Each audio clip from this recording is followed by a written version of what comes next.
এটা বুদ্ধিমান ব্যক্তি বলে তিনি বুঝে গেলেন। তার শরণাপন্ন হলেন, কৃষ্ণ কাছে এলেন, এবার আমি যাই, ও বিদায় দাও, তার মানে বৈকুণ্ঠে আমার নিয়ে যাও।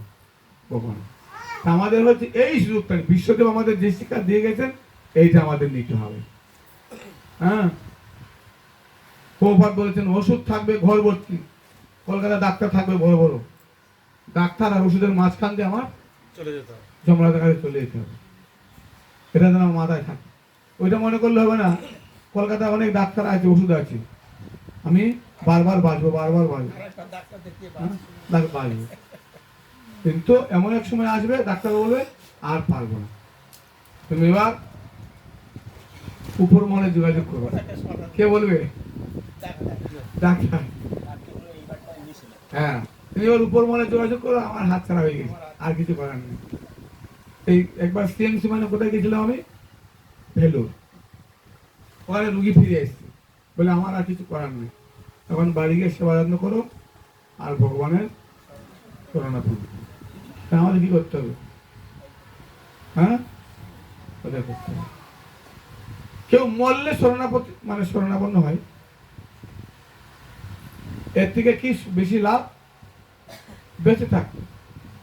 যদি আমরা ভগবানের শরণাপন্ন হতে পারি, আমাদের সুযোগ বেশি রয়েছে। এই সুযোগ, এই চক্র থেকে আমরা বাঁচতে পারবো।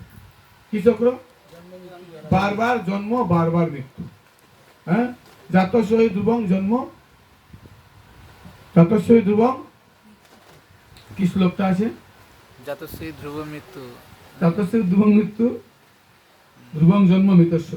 হ্যাঁ, তস্মাৎ পরিহার্য বর্তনত সুচিত তুমল বসে, মানে যার জন্ম হয়েছে তার মৃত্যু হবে। এই জন্য আমাদের কি করতে হবে? এখানে আসতে হবে। প্রতিদিন পাঠ করেন বাড়িতে একটু করে? হ্যাঁ, করেন না? কি বলবো? আপনি বাড়িতে প্রতিদিন পাঠ করেন? হ্যাঁ, এই গ্রন্থ মাঝে মাঝে দেখা হয় না, সকালবেলা করে। সন্ধ্যা আরতির পরে আপনাকে একটা শ্লোক প্রত্যেকদিন বাড়িতে পড়তে হবে। একজন আসবে, দুজন আসবে, তিনজন আসবে, চারজন আসবে, পড়তে হবে।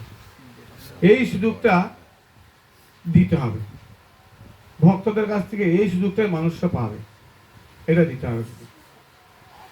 আশেপাশে দু একজন আসে, একটা শ্লোক বসে পড়লেন, আরতির পরেই একটা বই নেই, একজন আসলো তাকে নিয়ে বসতে হবে। এই সুযোগটা সকলে দিতে হবে।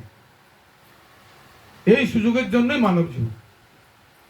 কারণ যারা ভগবত ভক্তি গ্রহণ করে না, তারা সন্ধ্যা আরতি করে না, আর ভগবানের নামও করে না, তারা কি কাজ করে তারাই জানে না। সন্ধ্যার সময় কোথায় থাকতো হয়, বিকেলে কোথায় থাকতো হয়, রাত্রে কোথায় থাকতো হয়, কোনো কিছু নেই। তো সেই জন্য আমাদের কি করতে হবে? প্রত্যেকদিন সন্ধ্যার সময় বইনে বসতে হবে। একটা শ্লোক কেউ না এলেও আমরা জানবো যে ভগবান ভগবানের কথা শুনি। কোথায় সেটা হয়েছিল? জগন্নাথের কাহিনী। আমরা যখন পাঠ করব, কেউ যখন না শুনে গীতা, ভগবানের কথা তো ভগবান শোনে। ঠাকুর বলে আপনারা আসবেন সন্ধ্যার সময়, প্রভুকে বলবেন, যেটা আমাদের সুবক স্বামী মহারাজ বলছেন, প্রভুপাদ যা লিখে গেছেন এইটাই আমরা পড়বো, আর বেশি বলার দরকার নেই। কারণ প্রভুপাদের থেকে উপরে বলার লোক 10,000 বছর পৃথিবীতে কেউ আসবে না, এর আগে কেউ আসতে পারবে না। তাহলে বইয়ে যা লেখা আছে এটাই বলবো, আর যা বুঝতে পেরেছি এটা একটু 5 মিনিট আলোচনা করবো। এই সুযোগটা যে আমরা পেয়েছি মানব জীবনে, তার জন্য ভগবানের কাছে আমাদের প্রণাম জানাতে হবে। তা কি আমাদের আসল উদ্দেশ্য? জন্ম মৃত্যু জরাবিধির চক্র থেকে পার হওয়ার জন্য সন্ধ্যা আরতির পরে ভগবানের কথায় অংশগ্রহণ করা। আর প্রত্যেকদিন যখন আমরা একটু করে অংশগ্রহণ করবো, তার গুরুত্ব বুঝতে পারবো, তখন আমাদের কি ভালো লেগে যাবে। প্রভুপাদ বলেছেন, গীতা একবার পড়লে শেষ হয় না, যতবার শেষ হবে ততবার নতুন নতুন অর্থ পাওয়া যায়। সে কথা স্বীকার করলেন কে? মহাত্মা গান্ধী। এই বইটা পড়েছেন, যতবার পড়েছেন ততবার যেন ভালো লাগে। প্রভুপাদ এমন একটা গীতা লিখে গেছেন, ততবার ভালো লাগে। আমাদের বুঝতে হবে আমাদের এই জগতের রহস্যটা কি, জন্ম মৃত্যু জরাবিধি। আমরা চাকরি করলাম, ধন উপার্জন করলাম, মাসে চাকরি করলাম 70,000 80,000, কেউ 1.5 লাখ 2 লাখ 1 লাখ মাইনে উপার্জন করলাম। পরে কি করলাম, কষ্ট করে বাড়ি ঘর করলাম, লাস্টে ফেলে দিয়ে চলে গেলাম। এটা হলো এই জগতের নিয়ম। কিন্তু যখন আমরা ভগবানের সেবায় অংশগ্রহণ করব, ভগবানের নাম করবো, তখন কি হবে, আমরা নিতে পারবো। কি নিতে পারবো? হ্যাঁ, কি নিতে পারবো? যদি আপনাদের কারোর নেওয়ার ইচ্ছা থাকে, তাহলে কি নিতে পারবো? সেই সে বিদ্যা সত্য কহে ঈশ্বর বলিবে, সেই বিদ্যা নিতে পারবো। দেহ ছাড়ি চলিলে সঙ্গে তাহা চলে, সেই বিদ্যা নিতে পারবো। আমাদের মাথায় থাকতে হবে কিন্তু এটাই, যে মাথায় একবার নিতে পারবে। এখানে ভক্ত ঠাকুর বলেছেন, অতএব মায়ামোহ ছাড়ি বুদ্ধিমান, নিত্য তত্ত্ব কৃষ্ণ ভক্তি করেন সন্ধান। মানুষ বলে হরে কৃষ্ণ করে, এদের বুদ্ধি নেই, আমরা টাকা পয়সা জমিয়ে নিচ্ছি, আমাদের বুদ্ধি। ওরাও জমাচ্ছে, কিন্তু আমরা ভক্তি জমাচ্ছি, যে ভক্তি দ্বারা কি ভগবানকে লাভ করে। এইসব আমাদের দরকার, ব্যাগ পত্র দরকার, তাই, কিন্তু বেশি দিনের জন্য নয়। কিন্তু ভগবত ভক্তি না করলে পরে কি করতে হবে?